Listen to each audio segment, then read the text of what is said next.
네, 반갑습니다. 지구과학의 윤달성입니다. 네, 오늘부터 지구과학 강좌를 시작할 거고요. 최대한 여러분들, 수험생 여러분들 좀 보기 편하시게 판서해 가면서 보겠습니다. 최대한 여러분들이 외우기 쉽게끔 간략하게 해서 정리를 해 드릴 거고요. 교재는 PDF 파일로 제공이 될 겁니다. 그래서 PDF 파일 불편하시겠지만 그래도 PDF 파일 좀 꼼꼼하게 보시면 지구과학 문제 푸는데 크게 부담이 안 드실 겁니다. 그래서 강의 수 많지 않을 거니까요. 꾸준히 잘 들어주시길 바랍니다. 네, 그럼 이제 시작하도록 하겠습니다. 페이지 1페이지부터 진행을 하도록 할게요. 태양계의 기원설부터 해서 원시 지구가 어떻게 만들어졌는지부터 보겠습니다. 처음에 이제 지질학을 할 거고요. 그 다음에 대기와 해양 이런 순서로 넘어간다고 보시면 되겠습니다.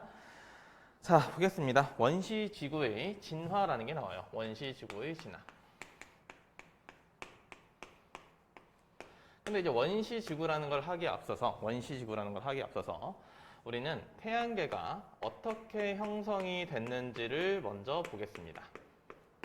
자, 태양계 형성부터 볼 건데요. 자, 태양계는 우리가 성운설로 설명을 할 수가 있어요. 그럼 이제 성운이라는 물질은 뭐냐? 성운이란 물질은 성간물질이 많이 모여있는, 구름처럼 많이 모여있는 걸 우리가 성운이라고 합니다. 그럼 이제 성간물질에는 수소와 헬륨이 대부분이고요. 그 다음에는 먼지와 티끌 이런 것들이 있다고 보시면 됩니다. 자, 그러면 이 성운 중에서 밀도는 높고 온도는 비교적 낮은 성운에서 이제 별이라는 게 만들어질 수 있는데 태양도 별의 하나죠. 그래서 일단은 별이 먼저 만들어지는 과정을 볼 겁니다. 그 다음에 태양계 형성을 보도록 할게요. 자, 별이라는 거 이젠 성간물질들이 많이 모여서 이루어진 성운이라는 게 수축을 합니다. 이게 좀 중요하기 때문에 따로 쓸게요. 자, 회전 수축이라는 걸 해요. 자, 성간물질들이 이렇게 있을 거고 얘네들이 외부에 어떤 초신성 폭발이라는 게 있는데 그건 넘어가도록 하겠습니다. 얘네들이 회전하면서 수축하게 됩니다. 지구과학에 많은 시간을 뺏기지 마시라고 제가 최대한 이해가 되게끔 설명은 하겠지만 딱히 필요 없는 내용에 대해서는 외우시라고 말씀을 좀 드릴게요. 자, 얘네가 회전하면서 수축을 하게 되는데 자, 이렇게 수축을 하게 됩니다. 이 수축하면서 이 수축에 관여하는 에너지가 이제 중력 수축 에너지가 되겠고요. 중력 수축을 한다고 볼게요. 자, 중력 수축을 하게 되겠고, 중력 수축을 하게 되면 어떤 일이 발생하냐? 이 친구들이 움직이죠? 위치가 바뀌게 됩니다. 그래서 위치 에너지 또는 포텐셜 에너지라는 것이 열 에너지로 바뀌어요. 그럼 열 에너지가 됐다는 얘기는, 열 에너지로 바뀌었다는 얘기는 온도가 올라가고 있다는 뜻이죠. 그렇죠?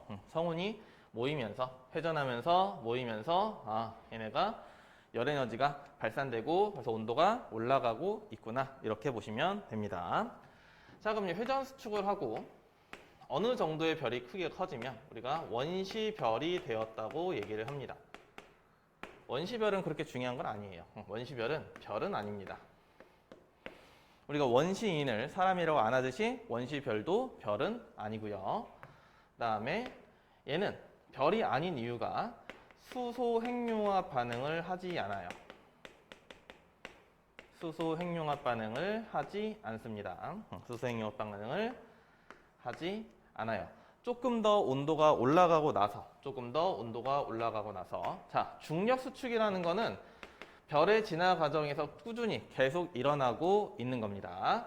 자, 온도가 조금 더 올라가고 나서 중심부의 온도가 1000만 켈빈. 자, 우리가 켈빈이라고 하는 건 섭씨 몇 도, 우리가 쓰고 있는 온도 있죠. 온도에다가 273을 더한 걸 우리가 켈빈이라고 합니다. 근데 이제 1000만 켈빈이라는 얘기는 결국 그냥 1000만 도라고 비슷하게 보셔도 되겠죠. 자, 이러면 중심에서 뭐가 일어나냐면 아까도 얘기했던 수소핵융합이라는 게 일어납니다.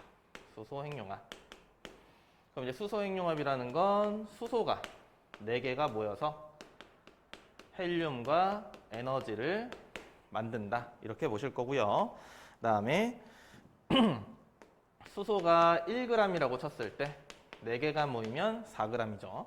근데 헬륨이 그럼 4g이 나와야 되는데 4g은 아니고 한 3.9 정도 나오더라. 그래서 0.1 정도는 에너지로 바뀐다. 이 0.1이라는 걸 결손 질량이라고 얘기를 합니다. 그래서 질량이 에너지로 바뀔 수 있구나. 이거를 질량, 에너지, 등가 원리라고 얘기를 해요. 자, 그럼 이러한 별을 우리가 주계열성이라고 얘기를 하고요. 여기에 대표적인 별이 태양입니다. 주계열성의 대표적인 별이 태양이다. 이렇게 보시면 됩니다. 자, 그럼 태양 뜨겁죠? 태양이 엄청 뜨거운데 그러면 태양 주변에는 우리가 수금지와 목토, 천해 이렇게 해서 행성들이 있죠. 쭉 나눠서 지구형 행성이라는 게 있고 그 다음에 목성형 행성이라는 게 생겨요. 어떻게 행성이 생겼는지는 조금 이따 볼 거고요. 먼저 보겠습니다. 자, 지구형 행성, 대표적인 행성이 지구라서 지구형 행성이고 목성형 행성은 대표 행성이 목성이기 때문에 목성형 행성이라고 부릅니다. 자, 지구형 행성은요 다소 무거운 녀석들로 구성이 되어 있어요. 무거운 성분들로. 그리고 목성형 행성들은 가벼운 당연히 성분들로 구성이 되어 있겠죠. 그래서 지구형 행성은 우리가 암석형 행성이라고 부르고요. 목성의 행성은 가스형 또는 기체형 행성이라고 부릅니다. 그렇죠? 자, 그래서 보시면 얘를 여러분들 교재에 있는 페이지로 설명을 좀 드리면 뭐 다른 거는 안 나와 있네요. 자, 제가 다시 설명하겠습니다. 자, 여기서 이제 주산염 행성. 주산염이라는 게 많이 나올 거예요, 뒤에서. 그 다음에 여기는 수소형 행성이라고 부릅니다. 그래서 목성형 행성은 수소와 헬륨이 많고요. 주로 있고 암석형, 지구형 행성은 규소, 산소가 주로 있다. 규소, 산소가 주로 있다. 이렇게 보시면 될 것 같습니다. 자, 그러면 이제는 태양계가 어떻게 만들어졌냐? 실제로는 태양계가 어떻게 만들어졌냐? 그럼 행성이 어떻게 만들어졌냐인 거죠. 그렇죠? 행성이 어떻게 만들어졌냐? 자, 원시별, 주계열성, 중심부는 태양이 됩니다. 자, 여기 중심부는 태양이 되는데, 자, 여기서 그림을 조금 더 그리면 중심부는 이렇게 해서 모여서 태양이 수소핵융합을 하는 태양이 형성되지만 주변부는 이런 식으로 해서 돌아요. 원반 모양의 성운을 형성합니다. 원반 모양의 성운을 형성을 해요. 자, 이게 가군동량 보존 법칙 이런 게 있는데 그거는 넘어가도록 하겠습니다. 우리 물리 파트가 아니니까요. 자, 그래서 원반 모양이 형성이 된다. 그래서 얘네들이 다른 여러 물질들이 이제 회전을 하고 있겠죠. 자, 회전을 하고 있을 건데 당연히 물질마다 질량이 다르니까 회전하는 속도가 다를 겁니다. 회전하는 속도가 다르기 때문에 충돌이라는 걸 발생을 할 거고요. 자, 보겠습니다. 충돌이라는 걸 일으킬 건데 보통 좀 작은 행성들이 충돌을 해요. 자, 미행성 충돌이라는 게 일어납니다. 그럼 충돌을 하게 되면 마찰이 생기게 되고요. 마찰이 있다는 건 곧 열이 있다는 얘기예요. 그래서 모든 물질들이 녹아있는 마그마의 바다라는 형태가 됩니다. 마그마의 바다. 모든 물질들이 녹아있는 마그마의 바다. 그리고 마그마의 바다 상태에서는 화산 폭발이 주로 일어납니다. 자, 화산 폭발이 일어날 거고 화산 폭발이 일어나게 되면 화산가스인 수증기와 이산화탄소가 나오게 되고 그 다음에 화산재라는 것도 나와요. 그럼 수증기와 이산화탄소 때문에는 얘네는 대표적인 온실기체이기 때문에 온실효과에 의해서 지구의 온도를 올리는 역할을 합니다. 그럼 이제 반대로 화산재는 햇빛을 맞기 때문에 쉽게 얘기하면 햇빛을 맞기 때문에 온도를 낮춰주는 역할을 해요. 그럼 이제 둘 중에 어떤 게 더 효과가 더 크냐라고 하면 이 화산재의 효과가 조금 더 큽니다. 자, 그러면서 일단은 마그마의 바다가 됐고요. 이거는 참고사항으로 알아두시면 되고, 자, 마그마의 바다에서 자, 마그마의 바다 다 녹아 있는 상태라고 했죠. 그래서 얘는 유동적이에요. 유동성이 있기 때문에 여기서는 핵과 멘틀이 분리가 됩니다. 핵과 멘틀이 분리가 돼요. 그럼 왜 핵과 멘틀이 분리되냐? 밀도차입니다. 자, 밀도차에 의해서 단단한 애들은 가운데에 모이게 되고, 우리 원심 분리기랑 비슷한 거죠. 자, 가운데에 있는 무거운 애들은 가운데에 모이게 되고, 가벼운 애들은 주로 주변부에 퍼지게 해서 밀도차가 생기게 돼요. 자, 핵과 멘틀이 분리하게 되면 이제부터는 지구가 조금 식습니다. 그럼 이제 느낌이 오죠. 충돌이 줄어들면서 온도가 서서히 낮아지기 시작합니다. 그러면서 식을 거고, 식다 보니까 원시 지각이라는 게 형성이 될 거예요. 겉에서부터 식는 거죠. 우리 호빵이랑 뭐 고구마, 감자 이런 거 먹을 때 겉에서부터 식듯이 원시 지각이 형성된다라고 보시면 됩니다. 그럼 원시 지각이 형성되고 그럼 비가 많이 와요. 이때부터는 대기 중의 수증기가 온도가 내려가니까 응결이 돼서 구름을 만들고 구름이 이제 비를 뿌리게 되겠죠. 그래서 비가 많이 오면서 원시 바다를 형성하게 됩니다. 자, 그럼 원시 바다는 자외선을 차단해 주는 역할을 하고요. 자외선이라는 건 해로운 광선이기 때문에 자외선을 차단해, 그러면 생명체가 비로소 탄생하는구나 라고 보시면 됩니다. 그리고 생명체 탄생할 때 쭉쭉 생명체가 탄생을 하면서 이제는 광합성 세균도 나오게 되고요.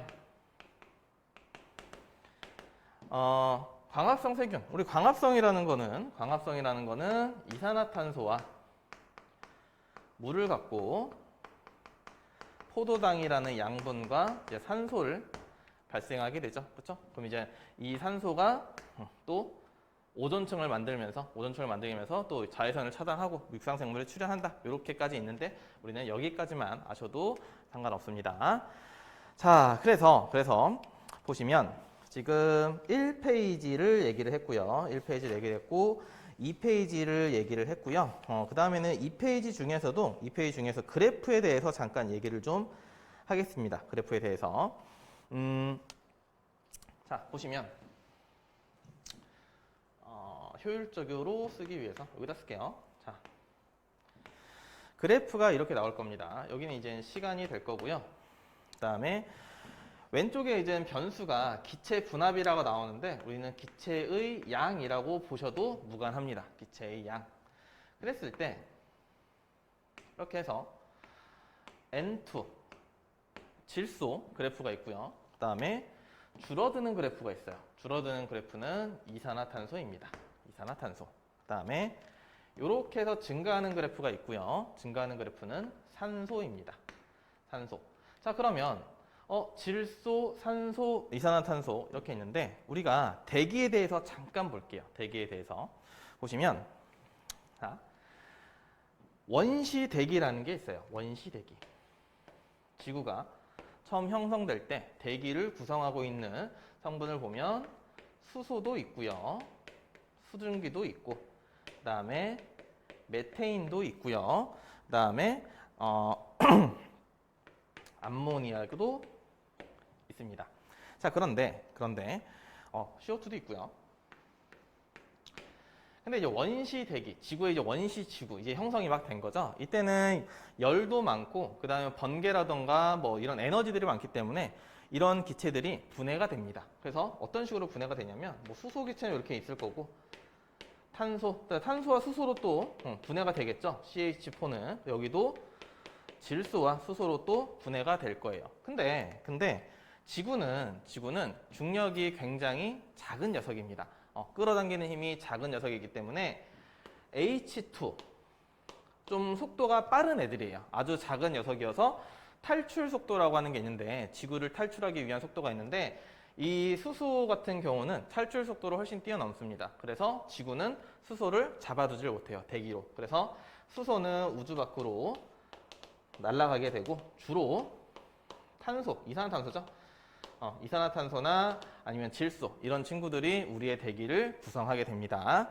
자, 현재는 질소가 제일 많죠. 질소가 제일 많고 그다음에 산소죠. 질소가 제일 많고 그다음 산소 뭐 순서로 써볼까요? 질소, 산소, 뭐 그다음 아르곤 이런 식으로 있는데 우리는 이 정도만 보시면 되고요. 자, 그러면 질소가 이렇게 해서 양이 꾸준할 수 있는 이유, 질소는 삼중 결합을 하기 때문에 매우 안정한 녀석입니다. 화학 반응을 거의 안 하는 매우 안정한 녀석이어서 얘는 양이 꾸준히 있는 거고요. 자, CO2 같은 경우는 두 가지가 있어요. CO2 같은 경우는 애초에 감소하고 있죠. 그래서 우리가 알기로는 광합성 때문에 CO2가 감소한다 라고도 할 수 있지만 얘는 처음에 생기고 나서 원시 바다에 꾸준하게 용해가 된다. 이렇게 보시면 됩니다. 그 다음에 산소 같은 경우는 아까도 얘기했던 광합성 때문에 꾸준하게 늘어났다라고 보시면 돼요. 이때는 광합성. 그냥 한번 읽어보셔도 되는 내용이기 때문에 이 정도만 판서하도록 하겠습니다. 자, 그 다음에 그럼 2페이지까지 진행을 좀 해봤고요. 자, 그 다음에 3페이지 지구 내부 에너지 보겠습니다. 지구 내부 에너지.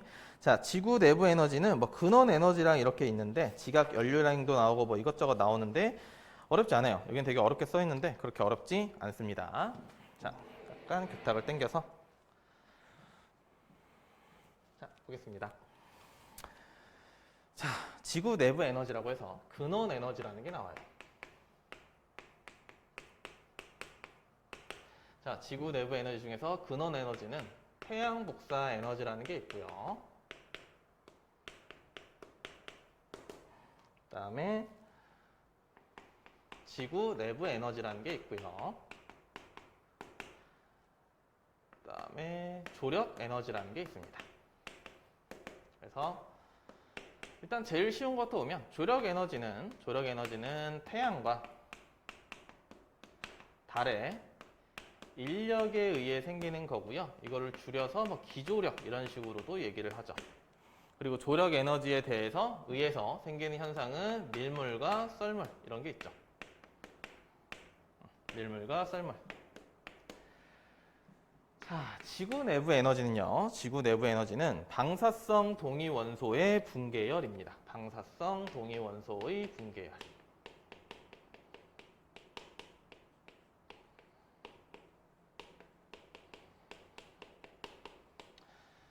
자, 방사성 동위원소의 붕괴열인데 이거는 뭐냐면 붕괴라는 게 불안정한 녀석이 안정해지려고 하는 걸 우리가 붕괴라고 얘기를 합니다. 불안정한 친구가 안정화되면서 방사선이라는 걸 내뱉어요. 이런 걸 방사성 동위원소의 붕괴열이라고 얘기를 하는데 그냥 쉽게 얘기하면 그냥 지구 내부가 현재 뜨겁다. 열 때문에 뜨겁다. 이렇게만 아시면 됩니다. 그래서 방사성 동위원소의 붕괴열. 자, 지구 내부 에너지 때문에는 지진과 화산이 주로 발생하게 돼요. 지진과 화산이 주로 발생하게 되고요. 자, 태양 복사 에너지 아까도 했습니다. 수소 핵융합 때문에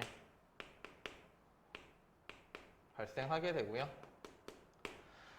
태양 복사 에너지는 거의 모든 근원 에너지라고 보셔도 됩니다. 99.99%를 차지하고 있고요. 자, 수소핵 융합에 의해서는 지진, 화산, 밀물, 썰물 요거 네 가지를 뺀 나머지는 전부 다 태양 복사 에너지 때문이다. 우리가 잘 모르겠는 거, 뭐 태풍이라든 이런 것들도 다 무슨 기상현상 이런 것도 다 태양 복사 에너지 때문이구나 라고 보시면 됩니다. 그래서 그다음에 지구 내부 에너지랑 에너지의 크기 이런 게 나오는데, 지구 내부 에너지의 크기라는 게 나오는데 밑에 쓸게요. 자, 지구 내부 에너지의 크기. 자, 지구 내부 에너지의 크기는 화강암 뒤에서 전부 나올 겁니다. 그다음에 현무암, 그다음에 감남암 요렇게가 더 차지하고 있는 비율이고요. 화강암은 주로 대륙 지각을 구성하고 있고, 현무암은 해양 지각을 구성하고 있고요. 그다음에 감남암은 멘트를 구성을 하고 있습니다. 그래서 대륙 지각이 제일 많이 지구 내부에는 갖고 있고, 그 다음에 해양 에너지, 그 다음에 멘틀 이렇게 순서로 갖고 있구나라고 보시면 되겠습니다. 자, 그럼 계속 나오는 이제 3페이지 중간에 지각 연료량이라는 게 나오는데, 한번 써볼게요. 자, 지각 연료량. 자, 지각 연료량이라는 건 지구 내부에서 지표를 통해 전달하는 열의 양이라고 보시면 됩니다. 자, 지각 연료량이라는 건 지구 내부에서 지표를 통해 지각을 통해라고 할까요? 지표를 통해라고 할게요. 지표를 통해 전달하는 열의 양.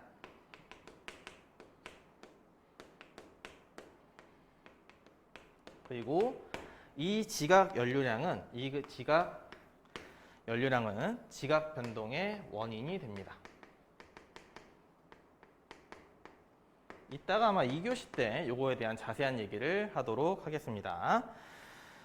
자, 그리고 지각 연료량은 시대로 봤을 때 신생대, 중생대, 그다음에 고생대, 성칸브리아 시계. 요것도 뒤에서 다시 배우게 될 거예요. 요 순서대로 지각 연료량이 많다라고 보시면 되고요. 지층의 평균 지각 연료량은 똑같습니다. 지각 연료량이나 지구 내부 에너지나 어쨌든 지구 내부 에너지가 방출된 거기 때문에 결국에는 대륙이 해양보다 더 많다 이렇게 보시면 됩니다. 대륙이 여기도 있으니까 그냥 안 쓸게요. 대륙이 해양보다 많다 이렇게 보시면 됩니다. 자, 그 다음에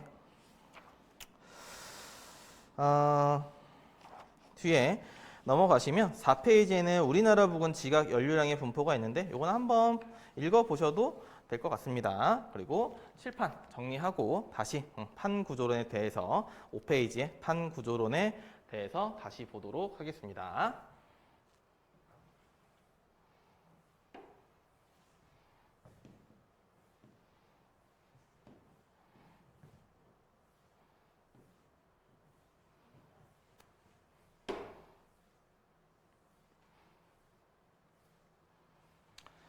자, 5페이지의 판구조론을 볼 건데 이 부분은 내용이 조금 많습니다. 그래서 여러분들 좀 잘 외우셔야 돼요. 뭐 증거라든지 지형이라든지 이런 것들이 좀 많기 때문에 좀 잘 읽어보셔야 될 것 같습니다. 자, 판구조론을 볼게요. 판구조론의 정립과정입니다. 순서예요, 순서. 자, 판구조론의 정립과정이 나올 건데 처음에는 대륙 이동설이라는 게 나와요. 나옵니다.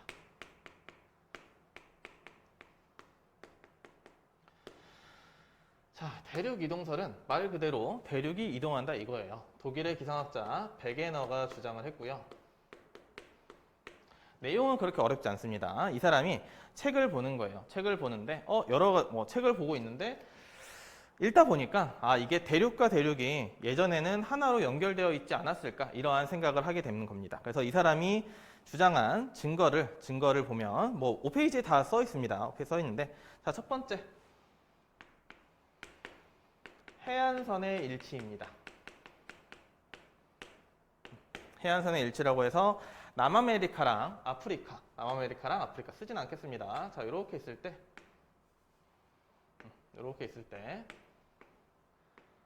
자, 이렇게 있을 때 대충 그릴게요. 요 해안선과 요 해안선이 일치하다. 그래서 이렇게 해서 붙일 수 있겠다. 이렇게 얘기를 하는 거고요. 그 다음에 지질 구조의 연속성입니다.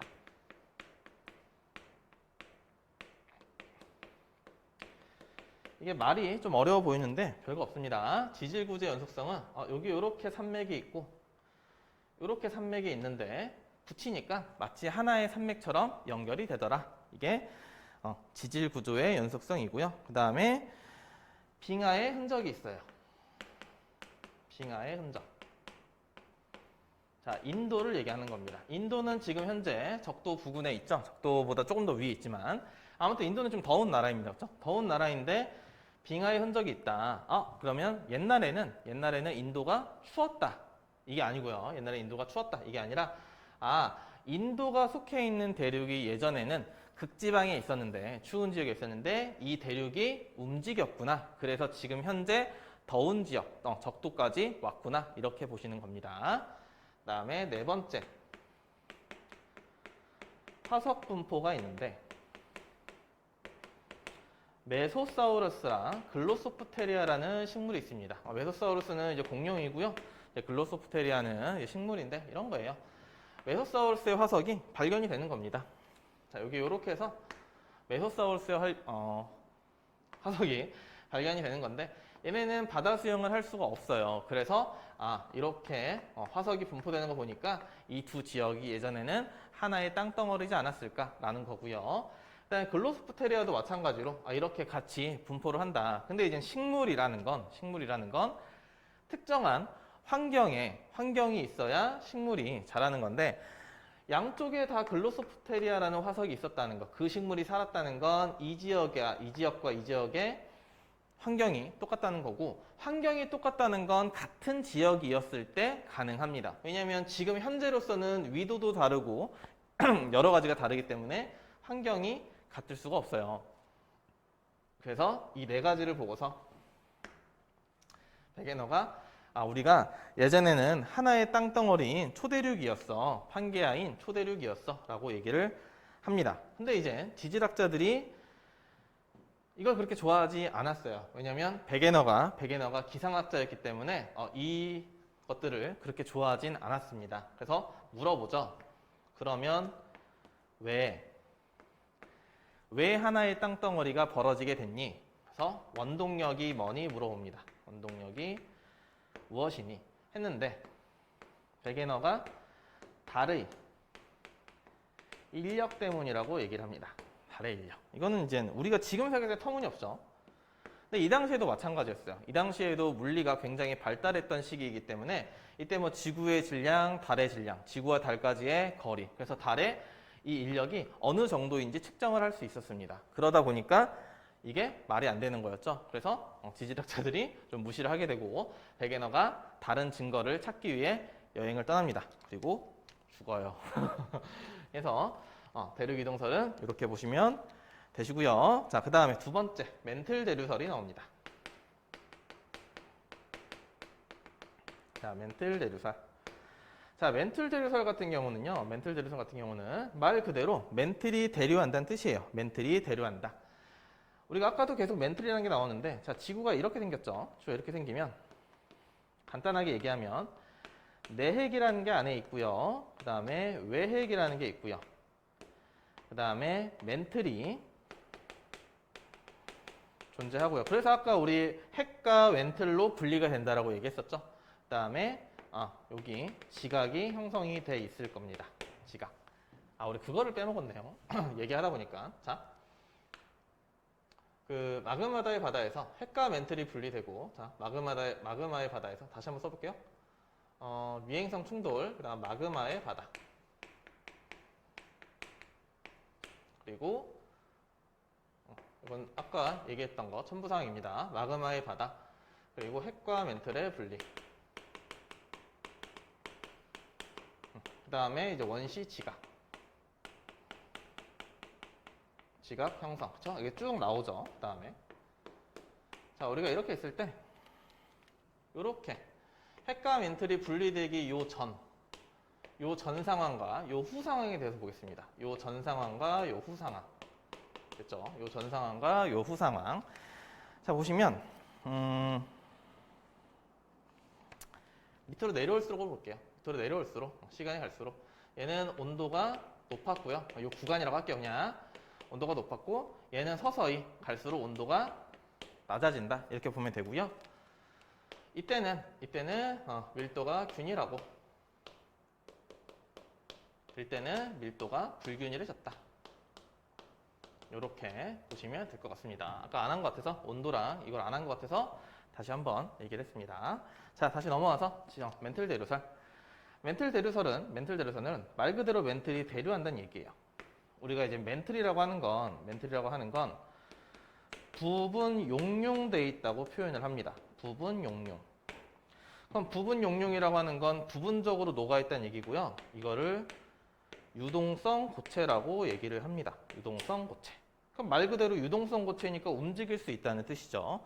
자, 그래서 멘틀 내부의 온도 차이 때문에 멘틀이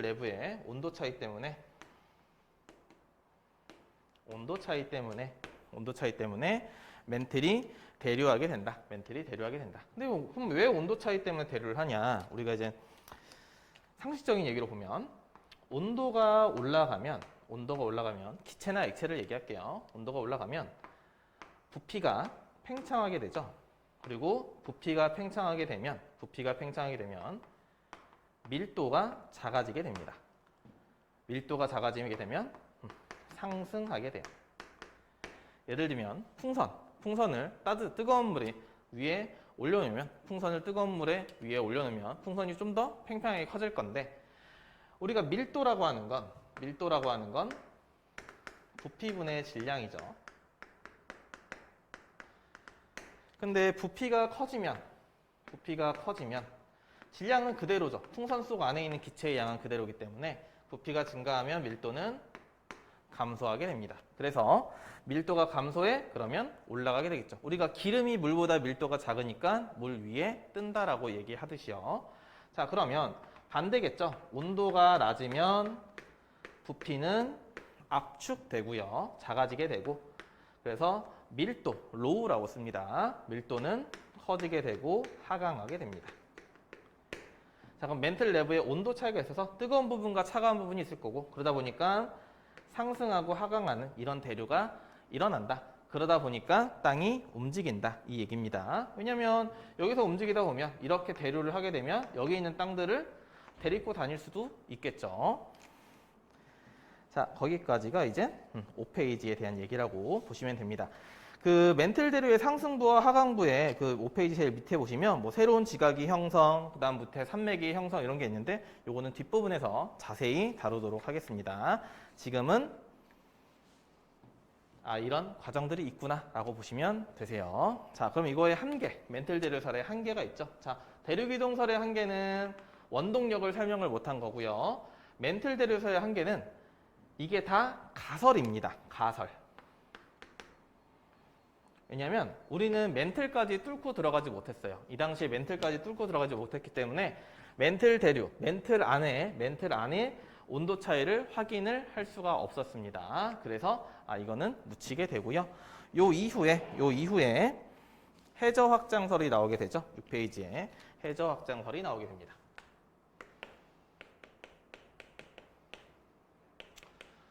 근데 이제 해저 확장설이라는 게 나오기 전에 2와 3 사이에 멘틀 대류설과 해저 확장설 사이에 이때 고지자기학이라는 게 나와요. 요거는 이제 참고사항이기 때문에 고지자기학이라는 건 뭐냐면 자기장을 연구를 하는 겁니다. 고지자기 줄문이라는 걸 연구를 하는 건데, 고지자기 줄무늬 근데 이게 그냥 풀었으면 옛날 자기장이에요. 옛날 자기장을 연구를 하는 겁니다. 그럼 옛날 자기장을 왜 연구를 하냐? 옛날 자기장을 연구를 하다 보면 이 자기장에 의해서 현재 자기장과 비교했을 때 이 땅이, 이 돌이 속했던 대륙이 어느 방향으로 움직였는지, 어떤 속도로 움직였는지를 판단할 수 있어요. 그래서 고지자기 줄무늬라는 건 이런 겁니다. 자, 퇴적물들이 이렇게 있어요. 퇴적물들이 이렇게 있는데 얘네가 암석이 되면 이 당시에 만약에 자기장이 이쪽 방향이다. 그럼 이 자기장을 얘가 입력을 합니다. 그래서 이 자기장과 현재 이렇게 할게요. 자, 요 자기장과 현재의 자기장을 비교를 하는 거예요. 현재의 자기장. 자, 만약에 현재의 자기장과 돌에 있는 자기장이 똑같다. 이런 걸 우리가 정자극기라고 얘기를 합니다. 정자극기 또는 정상기라고 얘기를 하고요. 만약에 현재의 자기장과 돌에 있는 자기장이 반대 방향이다. 그럼 우리가 역자극기 또는 역전기라고 얘기를 합니다. 역전기. 됐죠? 그래서 요 중간에 멘틀 디르설과 회저악장설 중간에 고지자기 학이라는 게 있었구나 라고 보시면 되고요.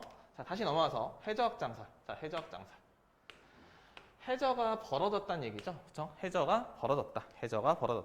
그러면 해저가 벌어졌다는 걸 알려면 당연히 해저의 모양을 알아야겠죠. 그렇죠? 바닷속 땅의 모양을 알아야 됩니다. 그래서 그때 바닷속 땅의 모양을 알기 위해 음양측신법이라는 게 나오게 되고요. 음양측신법은 간단합니다. 이렇게 해서 배가 있을 때 땅이 있으면 여기서 내가 초음파를 쏩니다. 그래서 이 초음파가 튕겨나오는 시간을 재요. 그러니까 우리가 속력 곱하기 시간이 거리죠. 근데 우리는 왕복 시간이기 때문에 2분의 1을 곱하면 이거 깊이를 알 수 있습니다. 그럼 깊이를 조사하다 보면 시간을 재다 보면 깊이를 알 수 있고 얘네들이 어떻게 움직이는 어떤 지형인지를 우리가 알 수 있겠죠. 그래서 자, 음양측신법으로 밑에 있는 측신법으로 해저의 모양을 알 수 있었고 자, 그다음에 그러면 해저 지형을 좀 볼 건데 해저 지형을 자, 이렇게 생겼습니다. 이렇게 해서